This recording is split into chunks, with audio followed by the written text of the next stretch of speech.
Hey everyone, welcome back to the channel.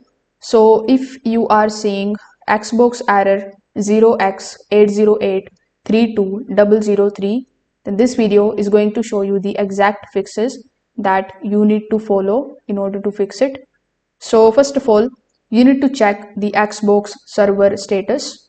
This particular error commonly linked to the Xbox Live service issues, especially during the game launches or updates. So if the server is down, you will need to just wait until they are stable. If the network is good, you can just simply hop on to our second method, in which you just have to open the settings of your Xbox. In the settings, you just have to basically go to General. In General, you will find the network settings. So inside the network settings, look for the option of advanced settings.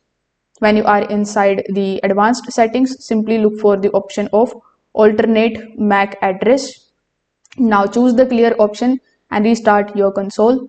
This particular step is going to fix many hidden network related conflicts. Now you can also try launching the game offline. For that, again, go to the network settings, and now you just have to basically switch to the offline mode. Then simply open the game. After it launch, simply reconnect the internet. This also bypasses the temporary sync issues. Now in the account settings itself, you can also try removing your profile, then restart your console and then sign in again. This particular step also refreshes your Xbox Live connection. So you can try these settings and see if it is working. If this video helped you out, make sure that you like this video and subscribe to the channel. Thanks for watching.